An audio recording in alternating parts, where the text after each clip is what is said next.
Olá, estudantes, tudo bem com vocês? Eu espero que sim. Na aula de hoje, eu vou corrigir com vocês a atividade que nós fizemos na semana passada, que vocês fizeram na semana passada, que é a primeira atividade de nivelamento. Por que que eu pedi a vocês, eu retomei esse conteúdo falando sobre o efeito estufa? Porque como nós vamos falar sobre energia e as diversas formas de energia que nossa sociedade utiliza e nós utilizamos, nós vamos falar sobre os combustíveis fósseis. E os combustíveis fósseis e outras atividades industriais são grandes responsáveis pela emissão de gases associados ao efeito estufa, como o dióxido de carbono, o CO2. Então é importante nós retomarmos esse conteúdo falando sobre o efeito estufa, aquecimento global, protocolo de Kyoto, para que quando nós chegarmos nessas discussões, vocês realmente tenham condições de fazer as suas inferências e ter as suas próprias decisões sobre esse tema, que é um tema em voga, um tema que sempre é discutido, certo? Então eu vou começar com a primeira questão e ao longo do vídeo eu vou responder as questões 1, 2 e 3. Lembrando que se vocês tiverem qualquer dúvida, vocês podem me mandar mensagem durante a semana, principalmente nos nossos horários de aula. Vamos lá? Primeira questão. Eu pedi para vocês citarem os principais gases associados ao efeito estufa e depois especificar como cada um deles é emitido. Eu vou colocar aqui para vocês a atividade, vou colocando a resposta para a nossa aula ser mais interativa. Então, quais são esses gases? Nós temos vários gases que, após vários estudos por cientistas, meteorologistas, eles conseguiram identificar quais realmente são os gases que são associados a esse efeito estufa. E eles chegaram à conclusão que são esses, que é o gás metano, que é o CH4, o dióxido de carbono, que é o CO2, o óxido nitroso, que é o N2O, os perfluorocarbonos, os clorofluorocarbonos e o gás ozônio também tem a sua participação. Então, vocês deveriam colocar o nome de todos esses gases e depois colocar como cada um deles é emitido. Vamos começar pelo gás metano. Ele é emitido em uma quantidade expressiva no nosso planeta, no nosso país, e ele é liberado na atmosfera decorrente da digestão de ruminantes, do gado, e também das atividades da agricultura, onde várias práticas liberam esse gás na atmosfera, sendo que mais de 60% da emissão do gás metano na nossa sociedade é ligada à atividade da agricultura e da pecuária.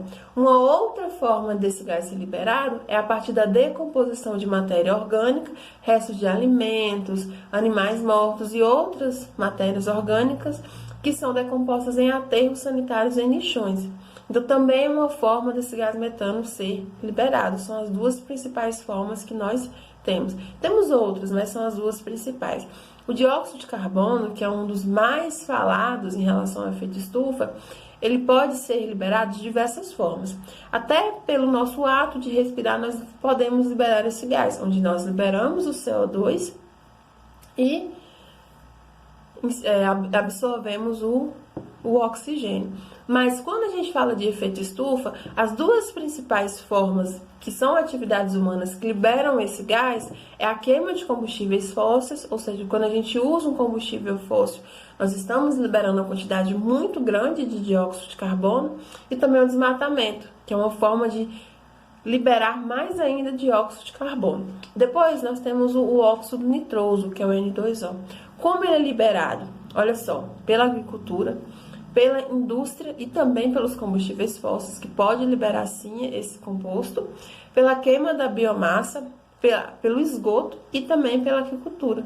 Então, vocês podem observar que eu tenho várias atividades que acontecem com frequência na nossa sociedade e que liberam esse gás, sim, esse e os outros gases que eu já falei, de forma expressiva. Depois, a gente tem o hexafluoreto de enxofre, que é um gás utilizado bastante na indústria elétrica como isolante, e também ele é utilizado na indústria do alumínio. E se a gente comparar ele, por exemplo, com o gás carbônico, ele afeta muito mais o nosso planeta em relação ao efeito estufa do que o dióxido de carbono. Então é bem complicado a gente observar aí os gráficos e ver que ele está aumentando. onde o que deveria acontecer é ele diminuir, devido às graves consequências que ele traz para o efeito estufa. Depois nós temos os perfluorcarbonos. Como eles são emitidos?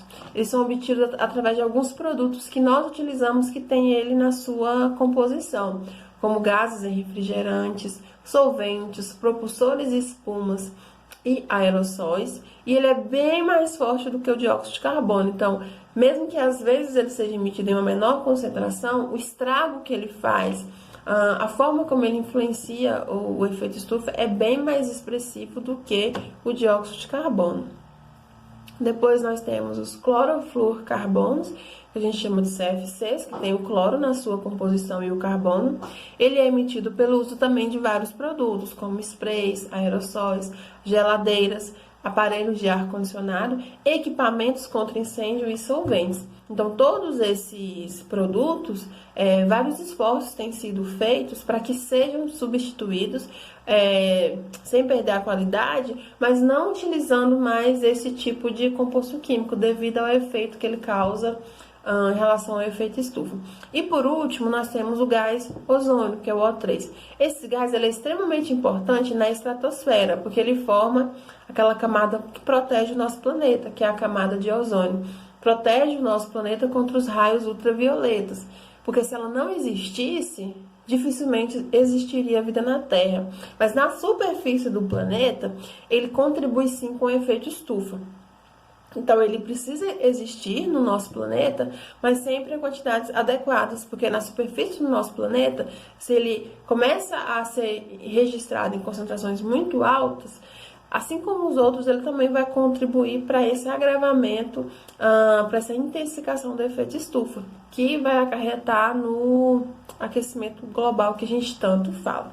Então, basicamente, a primeira questão é essa. E aí, pessoal, a gente vê aí quantos gases são responsáveis por esse efeito estufa e o quanto eles são associados a várias atividades humanas. E o que o homem tem feito, o que os órgãos responsáveis, as organizações têm feito para tentar diminuir. Nós temos alguns documentos que foram criados para tentar sensibilizar os países a tentar reduzir essas emissões. A gente tem o Protocolo de Montreal, que foi assinado em 1987. A gente também tem o Protocolo de Kyoto, que foi assinado 10 anos depois. Esses dois protocolos, eles vêm para tentar sensibilizar vários países, principalmente os países com maior índice de industrialização, a tentar realmente desenvolver suas atividades sem agredir tanto o meio ambiente.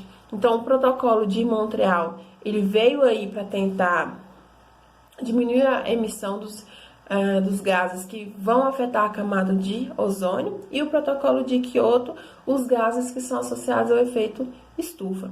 E nós temos, depois desses dois, também o Acordo de Paris, que foi elaborado em 2015, tendo mais países associados, quase 200 países associados, mais países do que nos acordos anteriores, e ele foi criado também tentando que vários países tenham a responsabilidade de diminuir a emissão de gases associados ao efeito estufa, porque grandes são as consequências que vêm sendo associadas, e também em relação ao buraco na camada de ozônio. Certinho? Vamos para a questão 2. A questão 2 e 3, eu observei que vocês tiveram mais facilidade em resolver, porque ela é bem tranquila, bem clara. O que a questão 2 pede? A concentração desses gases pode ser alterada? De que forma? Sim, a concentração desses gases pode ser alterada sim, de acordo com a intensificação ou a diminuição das atividades que acarretam na liberação deles. Então, por exemplo, como eu coloquei como exemplo para vários de vocês, se eu utilizo mais o meu automóvel durante a minha vida, o meu cotidiano, eu vou contribuir para o aumento desses gases, o dióxido de carbono nesse caso. Se eu utilizo menos, procuro utilizar meios de transportes públicos para tentar contribuir como cidadão para diminuir, eu vou fazer com que essa concentração diminua. Então, a intensificação ou a diminuição das atividades que liberam esses gases é que vai interferir na concentração ou não, o aumento ou não da concentração desses gases. Vamos para a questão 3? Então, vamos à última questão, a questão 3. De que forma o homem interfere nas mudanças climáticas? Foi o que eu falei para vocês, a gente vem discutindo desde a primeira questão. Essas mudanças climáticas, elas têm sido associadas ao aquecimento global, que é o aumento da temperatura média do nosso planeta. Esse aumento, ele acarreta vários problemas. Só que esse aquecimento global, ele vai acontecer por um motivo específico, que é o efeito estufa, a intensificação do efeito estufa. Esse efeito estufa, ele precisa acontecer no nosso planeta? Sim, porque se ele não existisse, o nosso planeta ele teria temperaturas muito baixas, abaixo, por exemplo, de 10 graus negativos. E se isso acontecesse, não teríamos condições de sobreviver aqui, porque as temperaturas do nosso planeta são bem mais altas do que isso. Mas o que acontece? Como os gases que regulam esse processo estão aumentando muito, o efeito estufa está se intensificando cada vez mais. Então, a temperatura ela está subindo. Então, o homem aumentando as atividades industriais, aumentando a frota de carros que são movidos principalmente a combustíveis fósseis, aumentando a produção na agricultura, aumentando a atividade pecuária e a atividade nas indústrias, principalmente aqueles setores que mais liberam gases associados ao efeito estufa, nós estamos interferindo nessas mudanças climáticas, porque nós contribuímos para o efeito estufa, que acarreta o aquecimento global, que vai gerar essas mudanças. Que mudanças são essas? O derretimento das calotas polares, o aumento do nível do mar, o agravamento da segurança alimentar, porque nós vamos comprometer a oferta de alimentos no nosso planeta, o aumento dos períodos de seca, porque interfere na oferta de chuvas, a escassez de água e o aumento das temperaturas, que é o principal. Então, tudo isso é ligado ao aquecimento global e também ao efeito estufa. Um vai levar ao outro. E as nossas atividades influenciam muito nesse efeito. É por isso que vários esforços têm sido feitos para que nós procuremos nos desenvolver, mas sem liberar esses gases que são tão nocivos em diversos aspectos. Certinho, pessoal? Eu espero que vocês tenham entendido. Qualquer dúvida, me procure. Ótima semana!